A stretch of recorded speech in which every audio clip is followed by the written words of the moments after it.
छात्रों नमो नमः। आज का वीडियो 9th क्लास के छात्रों के लिए है और ये चैप्टर 1 अविवेक परम आपदाम पदम। देखिए, अभी आप लोगों की बुक नहीं आई है और जब तक बुक आएगी तब तक मैंने सोचा कि आप लोगों को कुछ करा दिया जाए। कुछ बच्चों की इच्छा थी। हालांकि इसकी स्टोरी बड़ी दिलचस्प है, जैसा कि आप इसके नाम से ही जान गए होंगे। अविवेक, ये मैं आपको लिख कर बता दूं। अविवेक परम आपदाम, परम आपदाम। देखिए यहाँ ऊपर लिख रहा हूँ मैं।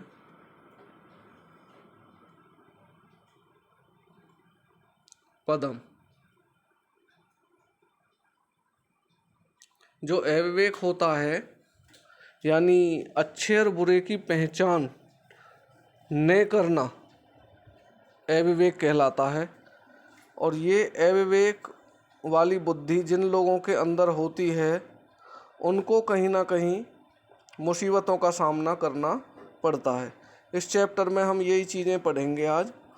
और इसके लिए मैं आपको बता दूं कि ये जो चैप्टर है छोटा है लेकिन बड़ा ही अच्छा है। तो देखिए, इसमें स्टोरी की शुरुआत में अस्थि शब्द है। अस्थि का वैसे तो अर्थ आप लोगों ने संस्कृत पढ़ी भी है, जानते हो। अस्थि का अर्थ है। लेकिन अगर किसी भी वाक्य के शुरू में अर्थात कभी भी स्टोरी के शुरुआत में पहला ही वर्ड अस्थि आता है तो उसका अर्थ है ना होकर के था होता है। ये आप ध्यान रखें। तो अस्थि का अर्थ यहाँ पर आपको था काउंट करना है। अस्थि उज्जयी नाम माधव नाम विप्रह। उज्जयी नाम का अर्थ उज्जैन। उज्जैन शहर को महाकाल की नगरी भी बोला जाता है। ये एमपी के अंदर है, मध्य प्रदेश के अंदर। तो ये जो स्टोरी है इसमें जिक्र है उज्जैन के अंदर माधव नाम का विप्र अर्थात ब्राह्मण था। एक बार तस्य भार्या, उसकी पत्नी, स्वे बाल अपत्यस्य, अपनी बालक, जो उसकी बालक संतान थी, अपने बालक को रक्षा अर्थम या अपने बालक की रक्षा के लिए तम अवस्थाप्य, उसको स्थापित करके उसको रख करके स्नान करने के लिए चली गई। देखिए, स्टोरी जब शुरुआत से चल रही है तो इसमें एक ब्राह्मण होता है जिसका नाम माधव होता है और उसकी पत्नी जो होती है वो अपने बच्चे की रक्षा के लिए कि आप बच्चे की देखभाल करना और मैं स्नान करने के लिए जा रही हूँ। पहले आपको पता है स्नान वगैरह करने के लिए नदी तालाब पर ही जाते थे। तो ये स्टोरी जो है पुराने समय की है। तो वो जब बाहर गई स्नान करने के लिए, उसके बाद क्या होता है, अथ ब्राह्मणे राज्ञा, अथ का अर्थ है आफ्टर दैट, इसके बाद ब्राह्मण राज्ञा राजा के द्वारा श्राद्ध अर्थम, श्राद्ध के लिए। श्राद्ध तो आप जानते हो, ऐसा क्रियाकलाप जब कोई बुजुर्ग या कोई भी व्यक्ति एक्सपायर हो जाता है तो उसके लिए श्राद्ध किए जाते हैं। और दूसरे श्राद्ध हमारे सनातन धर्म में यानी हिंदू धर्म में हर वर्ष आते हैं। कृष्ण पक्ष के अंदर 15 से 16 दिन चलते हैं। उसमें हम अपने पितरों को याद करते हैं, उनका पूजन करते हैं, भोजन वगैरह कराते हैं लोगों को। तो ये श्राद्ध आप समझ गए होंगे। तो श्राद्ध के लिए राजा के द्वारा निमंत्रण आया, यानी ब्राह्मण को राजा के द्वारा श्राद्ध के लिए बुलाया गया। ब्राह्मण सहज दारिद्र्यात अचिंत्यत, ब्राह्मण ने सहज दरिद्रता यानी जो गरीबी थी उसकी वजह से सोचा। जो ब्राह्मण था वो गरीब था, गरीबी के कारण उसने सोचा यदि सत्वरम ने गच्छामि। देखिए, इसमें जो वर्ड आया है सत्वरम, यदि सत्वरम ने गच्छामि, सत्वरम का अर्थ है शीघ्रम। अगर शीघ्र नहीं जाता हूँ तब अन्य कोई श्राद्ध अर्थम, श्राद्ध के लिए वृत्य भवेत, उपस्थित हो जाएगा।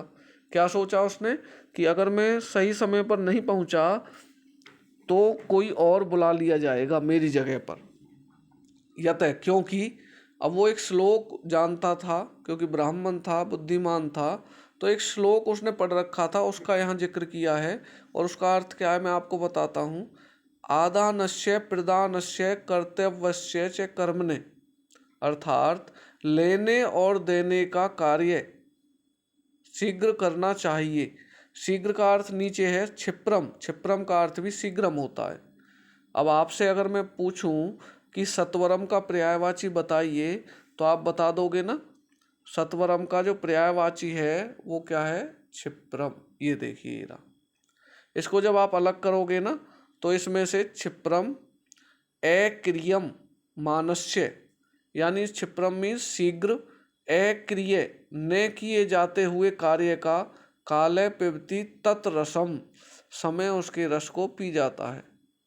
तो इसमें बताया है जो हम लेने का और देन का, लेन देन के कार्य हमें शीघ्रता से करने चाहिए, इन कार्यों को पेंडिंग में नहीं छोड़ना चाहिए।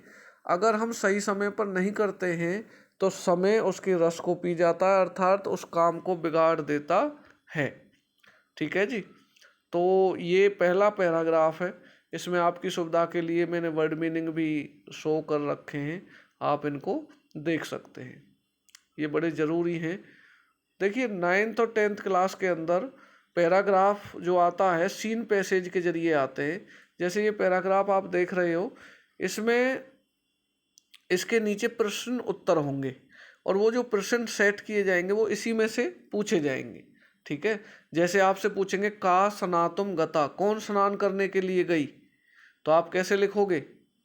माधवस्य भार्या, माधव की पत्नी, या विप्रस्य भार्या, इस तरह से आप लिखोगे। आपसे पूछेंगे लेने और देने का कार्य कैसे करना चाहिए, तो आप लिखोगे क्षिप्रम, शीघ्र करना चाहिए। ठीक है। तो अब हम नेक्स्ट पैराग्राफ की तरफ चलते हैं। तो नेक्स्ट पैराग्राफ जो आपका है, अब क्या हुआ, उसने सोचा कि भाई मुझे जल्दी जाना चाहिए, अगर मैं नहीं जाऊंगा तो जो कोई और अन्य व्यक्ति दूसरा आ जाएगा और जो पैसे हैं, दक्षिणा है, वो ले लेगा आकर के।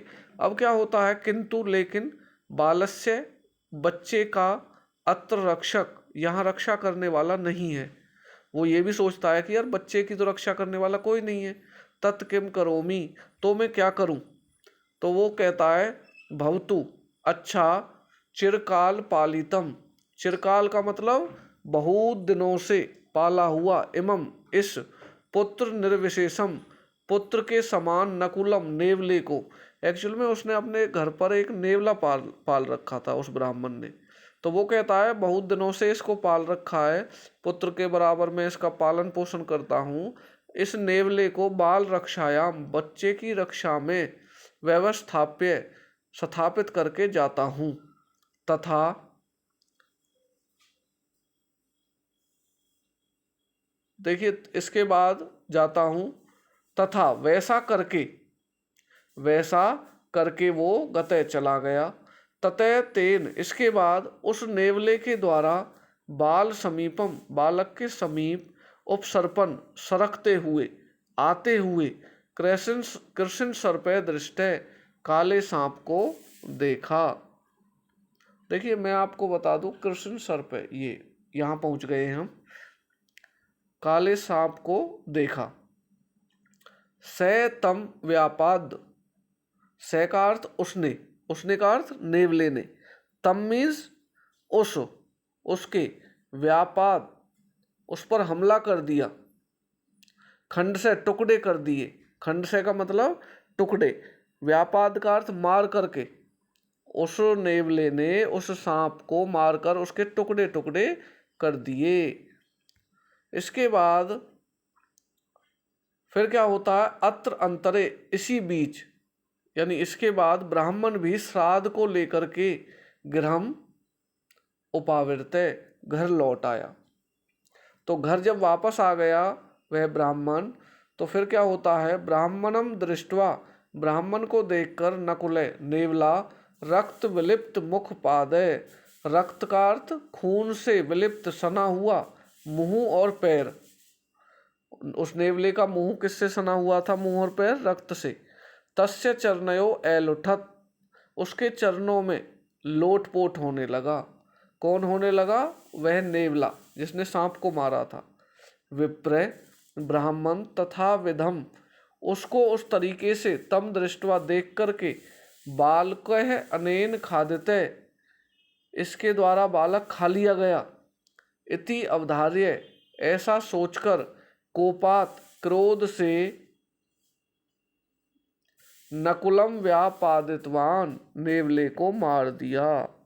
अर्थात जब ब्राह्मण आया और उसने देखा कि यार ये तो इसके मुंह पर भी खून लगा हुआ है और पैरों पर भी खून लगा हुआ है, तो ब्राह्मण को डाउट हुआ कि बच्चे को इसने मेरी अनुपस्थिति में काट लिया है, खा लिया है। तो उसने गुस्से में आकर के तुरंत ही उस नेवले को मार दिया। अनंतरम, इसके बाद यावत, जैसे ही उपसृत्य, पास जाकर अपत्यम, देखिए अपत्यम, अपत्यम मीन संतान को, ये वाला वर्ड, संतान को देखता है। तावत, त्यों ही बालक सुषुप्त है। सर्पश्चय, बालक तो सोया हुआ है, अच्छे ढंग से सोया हुआ है। सर्पेचय, और सांप व्यापादिते तिष्ठति, मरा हुआ पड़ा है। ठीक है। ततः, इसके बाद तम उपकारकम, उसके उपकार यानी भले को, नकुलम मृतम, और नेवले को मरा हुआ, निरीक्ष्य देख करके, आत्मानम स्वयं को, मुसीतम लुटा हुआ, स्वयं को लुटा हुआ, मन्यमान मानते हुए, ब्राह्मण परम विषादम, बहुत दुख को चला गया। यानी उसको बहुत ज़्यादा दुख हुआ जब उसने देखा कि भाई नेवला मार दिया मैंने और बच्चा सही है और सांप मरा पड़ा है, तब उसके समझ में आया कि मामला क्या है। अतः उच्यते, इसलिए कहा गया है। तो यहाँ तक स्टोरी मैं उम्मीद करूँ कि आपके समझ में आ गई होगी। ठीक है। इसको आप स्क्रीनशॉट भी ले सकते हो और तब तक क्लास में आप इसको पढ़ोगे तो आपको लाभ होगा। ये अब आखिरी चरण है, ये छोटा चैप्टर है और ये एक श्लोक है। श्लोक के जरिए वो सोचता है और ये आप लोगों को भी सोचना है। इस स्टोरी से आपको क्या समझ में आया, ये श्लोक के जरिए आप देखिए। सहसा विदित ने क्रिया, क्रियाम अविवेक परम आपदाम पदम। हमारे चैप्टर का नाम क्या है, अविवेक परम आपदाम पदम। तो इसमें बताया सहसा का अर्थ है अचानक, अचानक विदित ने क्रिया, अचानक क्रिया यानी कोई भी काम अचानक नहीं करना चाहिए, क्योंकि अविवेक, जो अविवेक होता है, परम आपदाम, बहुत बड़ी मुसीबतों का घर होता है। यानी हमें बिना सोच विचारे कोई भी कार्य नहीं करना चाहिए, वह बहुत बड़ी मुसीबतों का घर होता है। वर्णते ही विमर्शकारिणम गुण लुब्धा स्वयमेव संपदय। संपदय का अर्थ संपत्तियाँ, जो संपत्ति होती है, धन दौलत होती है, गुण लुब्धा, वो गुणों की लालची होती है। स्वयं ही वर्णते, चुन लेती है, विमर्शकारी नाम, अच्छे लोगों को। अर्थात जो धन संपत्ति होती है, अगर कोई गुणवान व्यक्ति है तो वो उसका पीछा करती है, उसके पास पहुंचती है। यानी धन संपत्ति गुणवान लोगों के पास अपने आप चली जाती है, उनको चुन लेती है। इसलिए हमें गुणवान बनना चाहिए, विवेकी बनना चाहिए, विवेक का सहारा लेना चाहिए।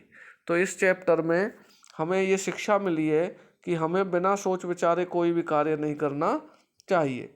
तो मैं उम्मीद करता हूँ आप सभी को ये चैप्टर समझ में आया होगा। अगर इसकी एक्सरसाइज, अगर पुस्तक आ जाती है तो एक्सरसाइज बुक में ही करनी है। कुछ प्रश्न करने हैं, जैसे प्रश्न निर्माण हो गया, मिलान करो हो गया, एक पदेन प्रश्नोत्तर हो गए। बाकी इसके अलावा अगर एक्सरसाइज भी आपको चाहिए तो आप कमेंट में बता सकते हैं और मैं कोशिश करूँगा कि समय मिलते उस एक्सरसाइज को भी आप लोगों को करा दूँ, सिखा दूँ। ठीक है। ओके, धन्यवाद।